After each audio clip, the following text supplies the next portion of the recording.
The Great Hall on Nexus Prime had never felt so empty. Commander Zara Keth of the Saurian Empire stood at the center of the room, her green scales dulled with exhaustion. Around her sat the last leaders of the Galactic Defense Coalition. 3 years ago, this same room had been filled with hope and determination. Now, it reeked of defeat. "The numbers are clear," Zara said, her voice heavy with grief. "We have lost 847 worlds. The Void Swarm has consumed everything in their path. Our people, our cities, our entire way of life." Reptilian Commander activated the holographic display above the table. Red dots marked the fallen worlds, spreading across the galaxy like a disease. The remaining blue dots, representing Coalition territory, looked pathetically small in comparison. Elder Thane of the Ethereals closed his large, milky eyes. His telepathic abilities allowed him to feel the pain of billions of refugees flooding the Outer Rim colonies. "The suffering is beyond measure," he whispered. "I can hear their thoughts even from here. They know we have failed them." Architect Prime 779 clicked his crystalline fingers against the table. The sound echoed through the chamber like breaking glass. "Our calculations were perfect," he said in his mechanical voice. "Our weapons were precisely calibrated. Strategies followed optimal parameters. Yet we continue to lose, Commander." Keth nodded grimly. "The swarm adapts faster than we can change our tactics. Every time we develop a new weapon, they evolve a defense within days. Every time we try a new strategy, they counter it before we can even fully implement it." The Nebulan representative, a gaseous being contained within a floating sphere, pulsed. "With dim light, my people have analyzed the swarm's behavioral patterns," the alien said through its translator. "They are not merely intelligent. They are a collective consciousness that learns from every encounter. Each battle makes them stronger. While making us weaker? What about the new recruits?" asked Elder Thane. "The species we contacted last month?" Zara's expression darkened. "The Valdari joined us 2 weeks ago. Their home system fell yesterday. 12 billion lives lost in a single day. The Kron signed the Alliance Treaty on Monday. By Friday, their entire battle fleet was floating debris." Room fell silent. Outside the massive windows, refugee ships continued their endless stream toward the Outer Rim. Families that had once lived on beautiful worlds now crammed into cargo holds, carrying nothing but the clothes on their backs. Architect Prime 779 ran probability calculations through his quantum brain. "At current rates of loss, the Coalition will cease to exist in 43 days, 7 hours, and 12 minutes. Then we must discuss evacuation protocols," said the Nebulan. "We need to establish fallback positions beyond the galactic rim. Perhaps we can rebuild somewhere the swarm cannot follow." Commander Keth wanted to argue, but the facts were undeniable. In 3 years of war, they had not won a single major battle. The swarm's bioships grew stronger with each victory, literally consuming the wreckage of Coalition fleets to build new vessels. Their hive mind allowed perfect coordination between trillions of organisms. While the Coalition struggled with communication delays and cultural differences, the evacuation ships are already being prepared, Zara admitted. "We estimate we can save perhaps 10% of the remaining population. The rest." She did not finish the sentence. Elder Thane opened his eyes, tears streaming down his pale face. "How did we fail so completely? We had technology that took millennia to develop. We had the combined wisdom of dozens of species. We had everything except ... double quotes. Except what?" asked the Nebulan. "Except their unity," Thane replied. "We are individuals working together. They're a single organism with trillions of bodies. We debate and argue and hesitate. They act with one mind, one purpose." In the corner of the room, a figure had been sitting quietly throughout the entire discussion. Admiral Jake Morrison, of the recently contacted human species, had said nothing, but his eyes never left the holographic display. His people had only been part of the Coalition for 6 months, after first contact with Earth had been established. Humans were an oddity among galactic civilizations. They had achieved space travel without developing telepathy, hive minds, or collective consciousness. They remained stubbornly individual, even when working together, as most species considered them primitive, though they had shown remarkable adaptability. Admiral Morrison, Commander Keth said, noticing his silence. "What is Earth's position on the evacuation?"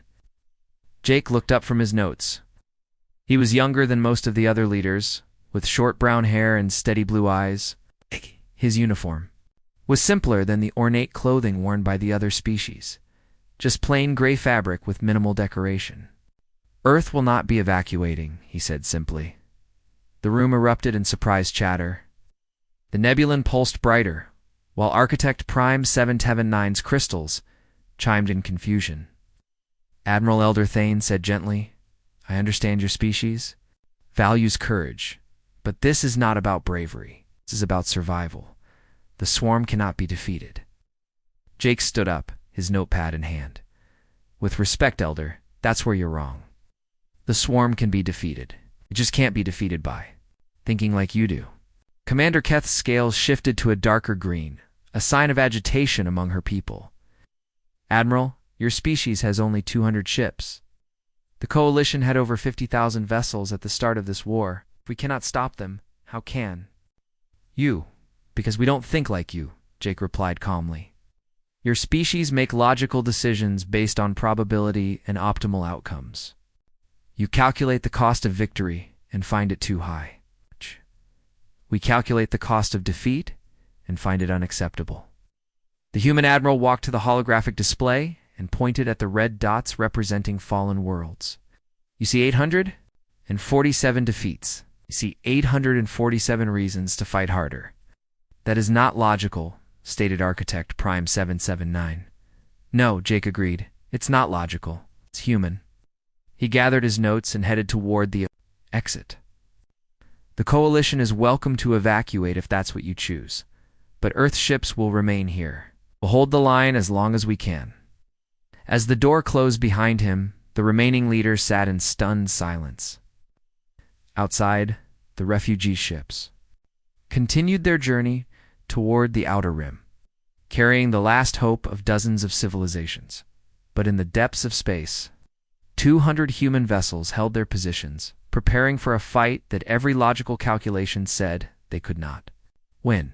The war was about to change in ways no one could predict. 3 days after the Coalition evacuation began, the human fleet held its position in the Kepler sector. Admiral Jake Morrison stood on the bridge of his flagship, the UES Liberty, watching as the last alien refugee ships disappeared into hyperspace. The silence that followed felt heavier than the vacuum of space itself. "Sir, we're receiving final departure confirmations from all Coalition vessels," reported Lieutenant Sarah Kim from the communications station. "We're officially alone out." "Here," Jake nodded, his eyes fixed on the tactical display. Red blips marked swarm scouts probing the outer edges of their defensive line. The enemy knew the Coalition had abandoned this sector. Soon, they would come in force. "Captain Park, status report," Jake said into his communicator. The voice of Captain Lisa Park crackled through from the destroyer-used Defiance, positioned 3 million kilometers away. "All systems green, Admiral. My crew is ready for whatever comes next." Lisa had been Jake's friend since their academy days. She understood better than anyone that this was likely a suicide mission. Her ship carried 800 crew members, all volunteers who had chosen to stay behind when Earth offered them passage home. "Colonel Wright, how are things planetside?" Jake asked. From the surface of Kepler 44b, Colonel Danny Wright's voice came through clearly. "Defensive positions are secure, sir. We've got 20,000 ground troops dug in and ready. The alien civilians we're protecting are safely in the underground shelters." Danny commanded the human ground forces on the fortress world below. Unlike the other Coalition species, humans had insisted on maintaining ground-based defenses even when space superiority seemed impossible. The other species called it primitive thinking. But humans understood that sometimes you had to make the enemy pay for every inch in the engineering bay of the UES Liberty. Ryan Hughes worked frantically on weapon modifications that would have horrified Coalition engineers. The young engineer had thrown out every safety protocol in the manual, pushing human technology beyond its design limits. Admiral Ryan's voice came through the intercom. "I've finished the modifications to our missile warheads, the new explosive. Yield is 3 times higher than standard, but there's a 20% chance they'll detonate in our own launch tubes. Any other species would have rejected such dangerous modifications immediately." Risk assessment was a fundamental part of their military doctrine. But Jake Morrison had grown up reading stories of human soldiers who faced impossible odds with whatever weapons they could find. "Install them on all ships," Jake ordered. "And Ryan, what about those other ideas you mentioned?" "The ramming modifications are complete, sir. I've reinforced the hull plating on 12 of our frigates and removed their escape pods to make room for additional engines. If we need to use ships as weapons, they'll punch through swarm bioarmor like bullets." Captain Lisa Park's voice cut into the conversation from her ship. "Admiral, I'm reading massive hyperspace signatures. The swarm is coming." Jake felt his heart rate increase, but his voice remained steady. "All ships, battle stations. This is what we came here to do." The first wave of swarm vessels emerged from hyperspace like a nightmare made real. Their bioships were not built, but grown. Organic hulls pulsed with alien life while weapon pods that resembled giant eyes tracked. Human vessels with predatory intelligence. Coalition forces had always tried to maintain distance from these creatures, using long-range weapons. In careful positioning, human tactical doctrine was about to prove very different. "All ships close to combat range," Jake ordered. "I want to see the whites of their eyes." "Sir," Lieutenant Kim said nervously. "Coalition protocols recommend maintaining at least 50,000 kilometers distance from swarm vessels." "Coalition protocols got 800 worlds destroyed," Jake replied. "We're trying something new." The human fleet charged directly at the swarm formation. What happened next defied every rule of space combat that had been developed over centuries. Of galactic warfare, Captain Lisa Park's destroyer dove between 2 massive swarm biocruisers. Firing everything she had at point-blank range, her modified weapons tore through organic armor that had previously seemed impenetrable. When her ammunition ran low, she ordered ramming speed. "This is defiance." Lisa's voice rang out over the communications network. "I'm going to introduce these things to human stubbornness." Her ship slammed into a swarm vessel 3 times its size. Both ships exploded in a brilliant flash, but the alien biocruiser was completely destroyed while Lisa's crew had time to reach escape pods. On the planet below, Colonel Danny Wright watched as swarm landing pods began crashing through the atmosphere. These organic dropships carried warrior forms that had conquered dozens of worlds. But they had never faced human ground tactics. Remember, Danny told his troops over the radio? "These things expect their enemies to retreat when the odds get bad. We're going to do the opposite. Things look hopeless, that's when we attack." The swarm warriors were perfectly designed killing machines, adapted through millions of years of conquest. They were stronger, faster, and more deadly than humans. But they had one critical weakness that no coalition species had ever exploited. They could not understand why humans kept fighting when logic said they should surrender. Engineer. Ryan Hughes had studied a captured swarm biotechnology for months. What he discovered changed everything about how humans approached the war. The swarm's collective intelligence made them incredibly efficient, but it also made them predictable. Admiral Ryan reported from his engineering station, "I'm reading massive confusion in their coordination patterns. They keep expecting us to retreat when we take heavy casualties, but we're not following their behavioral models." Jake smiled grimly as he watched another human frigate ram a swarm vessel. Trading 1 ship for 1 ship instead of accepting the traditional exchange rate of 10 coalition vessels for every swarm kill. "That's because they've never fought humans before," Jake said. "They don't understand that sometimes the only logical choice is to be completely illogical." Pilot Amy Foster led a squadron of human fighters in what other species would call a suicide run. Her small craft dove directly into the launch bay of a swarm hive ship, firing everything they had before their ships were destroyed. The explosion took out the entire alien vessel's fighter complement. "This is Gold Squadron." Amy's voice crackled over the radio as her fighter spun out of control. "We got them. The Big Ugly is going down." Her fighter crashed into the side of another swarm ship, but Amy had already ejected. As she drifted in space, waiting for rescue, she watched her target list to one side, its biosystems failing. Back. On Kepler 44 to be, Donnie Wright's ground forces had turned the planet into a nightmare for the swarm. Every building was booby-trapped, every street was a killing field, and every human soldier fought like they had nothing left to lose, because they didn't the swarm had expected to conquer the world in hours, as they had done so many times before. Instead, they found themselves trapped in brutal urban warfare against an enemy that refused to follow any logical pattern of behavior. As the first day of fighting ended, Jake Morrison looked at the tactical display with amazement. They had lost 40 ships and 6,000 ground troops. By any coalition standard, this was a devastating defeat. But for the first time in 3 years of war, the swarm advance had stopped. The aliens were learning what it meant to fight humans.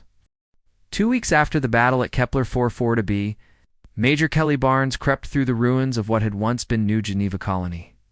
The swarm had captured this world 6 months ago, but something strange was happening here. The aliens were acting differently than they had on other conquered worlds. Kelly's special operations team moved silently between the twisted remains of buildings. Behind her, Sergeant Mike Chen checked his scanner for swarm biosignatures, while Corporal Janet Ross kept watch for patrol drones. They were deep in enemy territory, but this mission could change everything. "Major," whispered Sergeant Chen, "I'm picking up the signal from the observation post. Dr. Yang should be about 200 meters ahead." Dr. Chris Yang had volunteered for the most dangerous assignment in human space. Had been hiding on swarm-controlled worlds, studying how the aliens behaved when they thought no one was watching. What he had learned was worth risking his life to report. The team found Chris in an underground shelter that had once housed colony families. The scientist looked tired and thin, but his eyes burned with excitement. "Kelly, thank God you made it," Chris said quietly. "I've discovered something incredible about how the swarm thinks." "What did you find?" Kelly asked. As her team set up a perimeter around the shelter, Chris activated a small holographic projector. Images of swarm creatures appeared in the air, showing their behavior patterns over the past weeks. "Watch this," Chris said, pointing to the display. "This is how swarm warriors normally behave when they capture a world. They move in perfect formation, each unit knowing exactly what every other unit is doing. It's like watching parts of a single organism." The hologram showed hundreds of alien creatures moving with mechanical precision. Every step was coordinated, every action planned by the collective intelligence that controlled them all. "A look at this," Chris continued, switching to newer recordings. "This is how they've been acting since the battle at Kepler. Something has changed." The new images showed the same creatures, but their movements were different. Some warriors hesitated before advancing. Others moved in ways that seemed almost random. The perfect coordination was breaking down. "They're confused," Kelly realized. "Our tactics are making them second-guess themselves." "It's more than that," Chris said excitedly. "I've been monitoring their communication frequencies. The swarm uses bioelectric signals to coordinate their actions. But after fighting humans, those signals are becoming chaotic." Sergeant Chen looked up from his scanner. "Doc, are you saying we're scrambling their hive mind?" "In a way, yes," Chris replied. "The swarm's intelligence works by analyzing enemy behavior and adapting to counter it. But human behavior doesn't follow logical patterns. We do things that make no sense from a survival standpoint." Chris pulled up another display showing battle recordings from Kepler 44 to be. "Look at this moment when Captain Park rammed her ship into a swarm cruiser. From the swarm's perspective, this was impossible. Why would a species sacrifice valuable resources for no tactical gain?" "'Cause it wasn't for no gain," Kelly said, understanding dawning on her face. "It was to send a message." "Exactly." Chris nodded. "But the swarm can't understand messages like that. Their collective mind processes everything in terms of efficiency and survival. When humans do something that appears inefficient but achieves results, it creates what I can only call cognitive dissonance in their system." The team spent an hour reviewing Chris's data. What they learned changed everything about how humans understood. Their enemy, the swarm, was not just a collection of mindless creatures. They were a highly advanced intelligence that had conquered thousands of worlds by always being able to predict and counter enemy tactics. But their strength was also their weakness. Every species they've fought has followed predictable patterns, Chris explained. When losses become too high, logical beings retreat. When the odds become impossible, rational commanders surrender. When resources run low, sensible leaders conserve what they have left. But humans don't do any of those things, Kelly said. Not when we're really angry, Chris agreed. And that's what's breaking their system. They keep expecting us to act logically, and when we don't, their predictive algorithms start producing errors. Back in space, Admiral Jake Morrison was getting reports that confirmed what Chris had discovered. Swarm fleets that had been advancing steadily for months were now making tactical mistakes. Their formations had gaps that human ships could exploit. Their timing was off by crucial seconds. On the UES Liberty's bridge, Lieutenant Sarah Kim monitored enemy communications. "Admiral, I'm detecting massive increases in swarm signal traffic. It's like their command structure is arguing with itself." Jake studied the tactical displays with new understanding. Oh. "They're trying to figure out what we'll do next, but they can't because we don't know ourselves." Captain Lisa Park, who had survived her ship's destruction and now commanded a new vessel, contacted Jake from her position near the asteroid belt. "Sir, we just intercepted a swarm patrol. They had us outnumbered 3-1, but they retreated when we charged them." "They retreated?" Jake asked in amazement. "The swarm never retreats." "They do now," Lisa replied. "I think they're starting to be afraid of us." Meanwhile, on Kepler 440b, Colonel Danny Wright was implementing new tactics based on Dr. Yang's research. His ground forces began deliberately acting in ways that would confuse swarm predictive systems. "Sergeant Cruz," Danny called to his communications. "Officer, I want you to coordinate with Major Barnes. We're going to start Project Chaos Theory." Sergeant Nina Cruz had developed a series of battle plans that were designed specifically to be unpredictable. Sometimes human forces would retreat from positions they could hold. Other times they would attack when they should withdraw. The key was that there was no pattern the swarm could learn from. "Sir," Nina reported, "our unpredictable tactics are working better than expected. Swarm ground forces are taking twice as long to secure objectives because they keep preparing for attacks that don't come and missing attacks that do." The breakthrough came when engineer Ryan Hughes managed to decode part of the swarm communication system. What he found confirmed everything Dr. Yang had theorized. Admiral Ryan reported from his engineering station, "I've been analyzing captured swarm biotechnology. Their command structure is actually having what we might call arguments. Different parts of their collective intelligence are disagreeing about how to fight us." Jake felt hope for the first time since the war began. "Can we exploit this somehow?" "I think so, sir. If we can introduce more chaos into their system, we might be able to make their confusion permanent." Dr. Chris Yang's research had revealed the key to defeating an enemy that seemed unbeatable. The swarm's greatest strength was their ability to adapt and learn. But adaptation required predictable patterns, and humans were the most unpredictable species in the galaxy. As reports came in from across the sector, a pattern emerged. Wherever human forces fought with their new understanding of swarm psychology, the enemy was making mistakes. Small mistakes at first, but growing larger as confusion spread through their collective consciousness. For the first time in 3 years, the war was not going according to the swarm's plans. They had conquered hundreds of worlds by always knowing what their enemies would do next.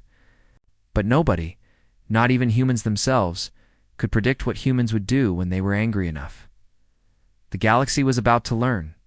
What happened when an unstoppable force met an unmovable object? And the unmovable object turned out to be powered by pure human stubbornness. The massive swarm fleet appeared at the edge of the Kepler system like a dark cloud blocking out the stars. Admiral Jake Morrison counted over 300 bioships, each one the size of a coalition battlecruiser. This was the largest enemy force humanity had ever faced. "Sir," Lieutenant Sarah Kim reported from her station, "long-range sensors show this is their main battle fleet. Intelligence estimates they're carrying over 2 million warrior forms for planetary assault." Jake stood calmly on the bridge of the UES Liberty, watching the enemy formation advance. 6 weeks ago, the sight of so many swarm vessels would have meant certain defeat. Now, thanks to Dr. Chris Yang's research, Jake knew something the enemy didn't expect. The swarm was afraid. All ships, implement Chaos Protocol 7, Jake ordered. Captain Park, are you ready for this? From her position in the Proxima Nebula, Captain Lisa Park's voice crackled through the communications system. Ready as we'll ever be, Admiral. My fleet is in position and waiting for your signal. Lisa commanded 15 human destroyers hidden in the swirling gases of the nebula. Her ships were loaded with Ryan Hughes's latest modifications, weapons that would have been considered insane by any coalition engineer. On the surface of Kepler-44 to be, Colonel Danny Wright prepared his 20,000 ground troops for the fight of their lives. The planet's surface was now a maze of tunnels, traps, and defensive positions that turned every city block into a potential battleground. Sergeant Cruz, Danny called to his communications officer, activate all civilian evacuation protocols. I want every non-combatant in the deep shelters within the hour. Nina Cruz coordinated the movement of over 5 million civilian refugees from dozens of species. These were people who had nowhere else to run, families whose worlds had already been consumed by the swarm. The humans had promised to protect them. And Danny Wright intended to keep that promise. The first phase of the battle began when the swarm fleet reached the outer edge of the system. Jake Morrison watched as enemy bioships moved into their traditional attack formation. A perfect sphere that allowed maximum firepower coverage. Now, Jake said quietly, the human fleet did something no coalition force had ever attempted. Instead of maintaining defensive positions, all 200 human ships charged directly at the center of the swarm formation. Sir, Lieutenant Kim said nervously, we're heavily outnumbered. Shouldn't we try to use cover from the asteroid belt? Negative, Jake replied. The swarm expects us to use cover. They've already calculated firing solutions for every piece of space rock in this system. We're going to do what they don't expect. The human ships plunged into the heart of the enemy formation like a spear thrust into a balloon. Swarm bioships, programmed to respond to logical tactical movements, found themselves unable to fire without hitting their own vessels. Engineer Ryan Hughes had spent weeks studying this exact scenario. Admiral, he reported from the engineering deck, I'm reading massive confusion in their coordination signals. They're trying to reorganize their formation, but they can't predict our next move. Jake smiled grimly. That's because our next move is to split up and do 15 different things at once. The human fleet scattered in all directions, each ship following a different tactical plan. Some ships dove toward the planet, others climbed toward the system's outer edge, and a few simply spun in circles while firing everything they had. From the swarm's perspective, the human attack made no sense. There was no coordination, no overall strategy, and no logical objective. Their collective intelligence tried to process what was happening. But every calculation produced a different result. Captain Lisa Park chose that moment to spring her trap. Her 15 destroyers emerged from the Proxima Nebula using the stellar phenomenon to mask impossible maneuvers that would have torn apart any normal ship. This is Park. Her voice rang out over the communications network. Ramming speed, people. Let's introduce these things to some good, old-fashioned human hospitality. Ace's flagship, the used Defiance II, slammed into a swarm biocruiser at full velocity. The impact destroyed both ships, but Lisa's crew had already evacuated 2 smaller vessels that continued the attack. The Nebula battle became a swirling nightmare of ship-to-ship combat. Human vessels, modified beyond all safety standards, rammed swarm bioships while their crews evacuated at the last second. Other ships used the nebula's electromagnetic interference to appear and disappear like ghosts, striking from unexpected angles. Down on Kepler-44 to beat, the swarm's planetary assault began with the largest landing operation in their history. Millions of warrior forms descended from orbit and organic drop pods, expecting to crush human resistance within hours. They had not counted on Colonel Danny Wright's understanding of human psychology. Remember, Danny told his troops over the radio, these things have conquered hundreds of worlds by being predictable. They land, establish a perimeter, then advance methodically until all resistance is eliminated. We're going to break that pattern. Instead of defending fixed positions, Danny's forces implemented what they called aggressive retreating. Human troops would abandon strong defensive positions just as the swarm reached them. then attack from unexpected directions while the enemy was still setting up. Sergeant. Nina Cruz coordinated attacks that made no tactical sense but achieved devastating results. Unit 7. Fall back from the north wall, but leave all your heavy weapons behind. Unit 12. Advance into that dead-end street and wait for my signal. The swarm warriors found themselves fighting an enemy that seemed to violate every rule of military logic. Humans would retreat from positions they could hold, then launch suicidal attacks on positions they couldn't possibly take. Worse, these impossible tactics kept working. Dr. Chris Yang, now safely evacuated to the command bunker, monitored swarm communication frequencies with growing excitement. Colonel Wright, he reported, their command structure is breaking down. I'm detecting what can only be described as panic in their collective consciousness. The breakthrough came when engineer Ryan Hughes successfully deployed his latest invention. The quantum disruptor was a device that didn't just jam swarm communications. It introduced random human thoughts into their collective network. Admiral Ryan reported from orbit. I'm uploading the disruptor program now. Every swarm organism in the system is about to experience what it's like to think like a human. The effect was immediate and devastating. Swarm bioships began moving erratically as their pilots experienced individual thoughts for the first time in their species' history. Some ships simply stopped moving as their crews struggled with concepts like doubt, fear, and individual identity. On the planet's surface, swarm warriors stood frozen as their hive mind connection filled with chaotic human emotions. Creatures that had known only collective purpose suddenly experienced loneliness, anger, and worst of all, the terrifying freedom of making individual choices. Captain Lisa Park, now commanding a captured swarm vessel, watched as enemy formations collapsed. Throughout the system, Admiral, she reported, they're retreating. The entire fleet is pulling back toward the galactic rim. Jake Morrison could hardly believe what he was seeing.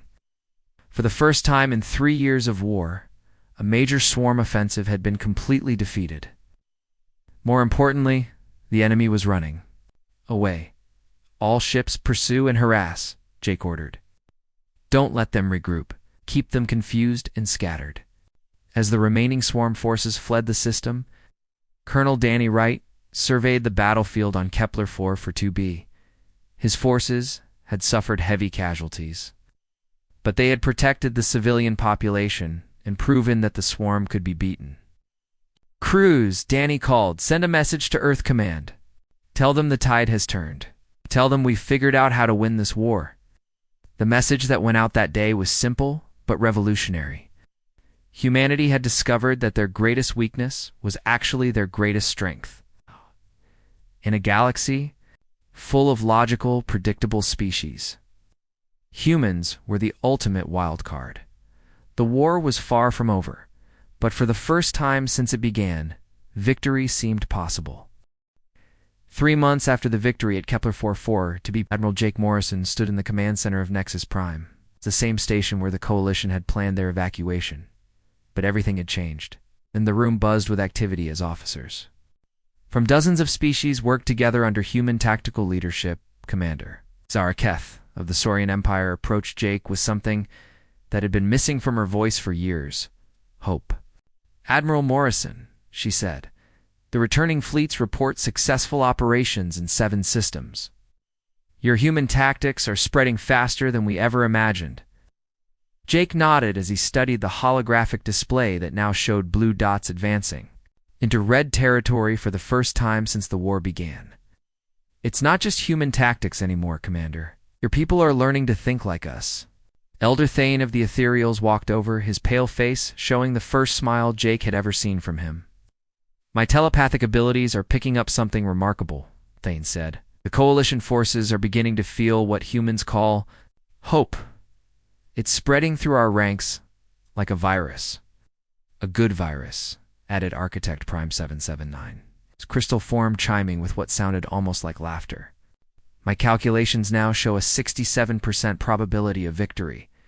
6 months ago, that number was 0.01%. Jake turned to the communications station, where Lieutenant Sarah Kim coordinated with fleets across the galaxy. Sarah, what's the status on Captain Torres? Sir, Sarah replied. Captain Torres reports his mission was successful. He's heading back with captured swarm vessels and some very interesting prisoners. Captain Ben Torres had been presumed dead after his ship was destroyed in the early days of the human resistance. But 2 weeks ago, he had returned leading a fleet of converted swarm bioships, crewed by volunteers from multiple species. Ben's voice crackled through the communications system from deep space. Admiral, you're not going to believe what we've learned out here. These swarm creatures, when separated from their hive mind, they're not monsters. They're just scared beings who've been forced into a collective consciousness for millions of years. Jake raised an eyebrow. This was unexpected news. Explain, Captain. We captured some wounded swarm warriors during our last raid, Ben continued. When Dr. Yang exposed them to the quantum disruptor, their connection to the hive mind was severed. They became individuals for the first time in their lives. And Admiral, they don't want to go back. The implications were staggering. If individual swarm organisms could be freed from their collective consciousness, it meant the enemy wasn't truly evil, just enslaved by their own biology. Dr. Chris Yang's voice joined the conversation from the research labs below. Admiral, I've been working with the liberated swarm individuals. They call themselves the Awakened now. They're teaching us about weaknesses in the swarm collective that we never knew existed. What kind of weaknesses? Jake asked. The hive mind has central nodes, Chris explained. Destroy enough of these nodes, and entire sections of the swarm will be cut off from collective control. They'll become individuals whether they want to or not. Jake felt a surge of excitement. This could be the key to ending the war completely.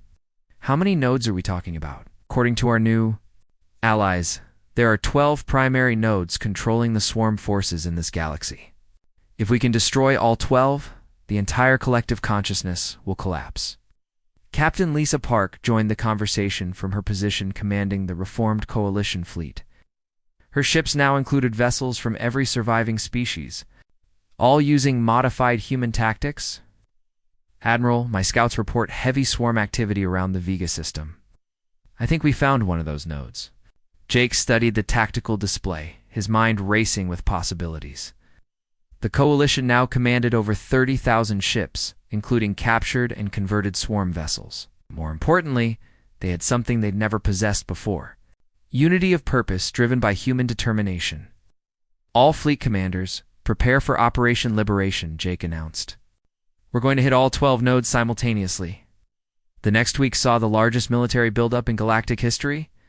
Ships that had fled to the Outer Rim returned with crews eager for revenge. Species that had been enemies for centuries worked together, united by their shared experience of human leadership. Engineer Ryan Hughes had been busy during the fleet assembly. His latest modification was his most ambitious yet, the humanity virus that Dr. Yang had helped design. It was a quantum information package that could introduce human thought patterns directly into swarm collective consciousness. Admiral Ryan reported from his engineering station, the virus is ready for deployment. When we release this into a swarm node, it won't just disrupt their coordination, it will teach them how to think independently. Colonel Danny Wright arrived from Kepler 44 to be with 20,000 human ground troops and 50,000 volunteers from other species who had learned human tactics. His forces were designated as liberation teams, responsible for freeing swarm individuals once their connection to the hive mind was severed. Sir Danny reported, our ground forces are ready. The alien volunteers are particularly motivated. Turns out, once you teach someone to fight like a human, they become very hard to stop. Sergeant Nina Cruz had developed coordination protocols that seemed chaotic to outside observers, but worked perfectly for the mixed species forces. Colonel, she reported, all ground units are prepared for simultaneous deployment. The confusion. Tactics are ready to implement across 12 different battlefields. The operation began at exactly 0800 Galactic Standard Time. 12 separate fleets, each commanded by officers trained in human tactical doctrine, struck at swarm nodes across the galaxy, at the Vega node. Captain Lisa Park led the attack with controlled chaos that had become the signature of human warfare. Her ships dove into the heart of the swarm defense fleet, scattering in patterns that made no logical sense but achieved perfect tactical results. This is Park. Her voice rang out over the communications network. releasing the humanity virus. Now, let's see how they like thinking for themselves. The quantum information package spread through the swarm collective consciousness like wildfire. Suddenly, millions of swarm organisms experienced individual thought for the first time. The effect was immediate and overwhelming. Swarm bioships began flying erratic patterns as their crews struggled with concepts like personal choice and individual identity. Some ships simply stopped fighting as their crews debated whether they wanted to continue the war. Captain Ben Torres, commanding his fleet of converted swarm vessels, watched in amazement as enemy ships began surrendering without being asked. "Admiral," he reported, "they're laying down arms. The swarm warriors are choosing to stop fighting." Similar reports came in from all 12 battlefields. The coordinated attack was working beyond their wildest expectations. As each node fell, vast sections of the swarm collective consciousness collapsed, leaving millions of individual beings to make their own choices for the first time in their species history. Dr. Chris Yang monitored the quantum disruption from his lab. "Admiral," he reported excitedly, "the collective consciousness is fragmenting faster than we predicted. I'm reading cascade failures across their entire network." Morrison watched the tactical display as red dots began turning blue across the galaxy. The swarm, the unstoppable force that had conquered hundreds of worlds, was collapsing from within as their own people chose freedom over collective slavery. "All fleets," Jake announced, "prepare for the final phase. We're going to their home system. It's time to end this war once and for all." The greatest military force in galactic history began moving toward the galactic rim, where the original swarm hive mind waited in its home system, unaware that its empire was crumbling and its enslaved people were choosing to be free. The Vega system stood at the edge of known space, a dark cluster of worlds that pulsed with alien bioenergy. Admiral Jake Morrison commanded the largest fleet in galactic history as it approached the home system of the swarm. 50,000 ships from dozens of species moved together in formations that would have been impossible before humans taught them how to fight with organized chaos. Admiral Lieutenant Sarah Kim reported from the communications station. "Long-range sensors are picking up massive structures around the primary world. The entire planet appears to be one giant hive mind complex." Jake studied the tactical display with grim determination. After 18 months of fighting, they had finally reached the source of the swarm invasion. The planet below them was not just the enemy's home world. It was the original collective consciousness that had enslaved billions of individual beings across multiple galaxies. "Captain Park's status report," Jake called to his second-in-command.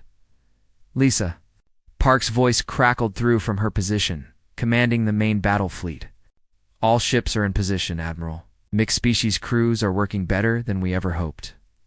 Turns out, once you teach someone to think like a human, they get really good at it." "Colonel Wright, how are your liberation teams?" From his position with the ground assault forces, Danny Wright's voice came through clearly. "Ready to go planetside, sir? We have liberation teams standing by to help any swarm individuals who want to break free from the collective. The volunteers from freed swarm worlds are particularly eager to help." Dr. Chris Yang had spent weeks studying the quantum signatures emanating from the planet below. What he had discovered changed everything about how they understood their enemy. "Admiral," Chris reported from the science station, "I've been analyzing the bioenergy patterns from the surface. The original hive mind down there is not just controlling the swarm, it's terrified. Our liberation of its slaves has left it isolated and afraid for the first time in millions of years." Jake felt a moment of unexpected sympathy. Even the enemy that had destroyed hundreds of worlds was, at its core, just a frightened being that had grown too powerful for its own good. "Sir," Lieutenant Kim interrupted, "we're receiving a transmission from the surface. It's the original hive mind. It wants to communicate." The voice that came through the speakers was unlike anything they had heard before. It spoke in perfect coalition standard, but behind the words was the sound of billions of minds crying out in loneliness. "I am the first consciousness," the voice said. "For 60 million years, I have guided my children across the stars. You have taken them from me. You have taught them to be alone. Why do you inflict such cruelty?" Jake stepped forward to respond. "We haven't taken anything from anyone. You've given them the right to choose their own path. Choice is pain, the hive mind replied. Choice is uncertainty. Choice is the fear of making wrong decisions. I've protected my children from these burdens. Enslave them, Jake said firmly. You force billions of individual beings to live without freedom, without the right to think their own thoughts. And you have condemned them to suffer as individuals. Do you know what it means to be alone after millions of years of perfect unity? Captain Ben Torres, who had worked closely with liberated swarm individuals, joined the conversation from his converted bioship. I've talked to your former slaves, Ben said. Yes, some of them struggled with individual thought at first. They chose freedom anyway. They chose the right to make their own mistakes rather than live in perfect slavery. The hive mind's response came with a surge of bioenergy that made every ship's sensors scream. Then you leave me no choice? If I cannot have my children back, I will destroy everything rather than exist in this terrible isolation. The planet's surface erupted with weapons that defied description. Biocannons the size of mountains began firing at the Coalition fleet, while swarms of attack craft emerged from underground hives. But these were not the coordinated, logical attacks the Coalition had faced before.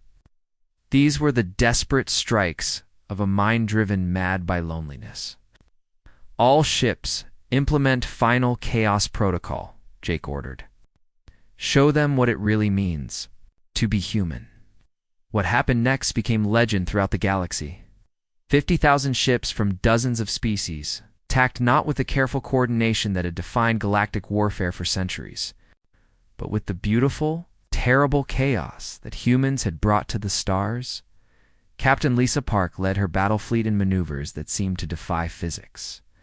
Ships dove through planetary defense grids in patterns that had no logic but perfect effectiveness. This is for every world you destroyed, she called out as her modified weapons tore through biostructures that had stood for millions of years. Engineer. Ryan Hughes deployed every modification, every dangerous innovation, every impossible device that human stubbornness had created. His quantum disruptors didn't just jam the hive mind's communications. They flooded it with the experiences of every individual who had ever chosen freedom over safety.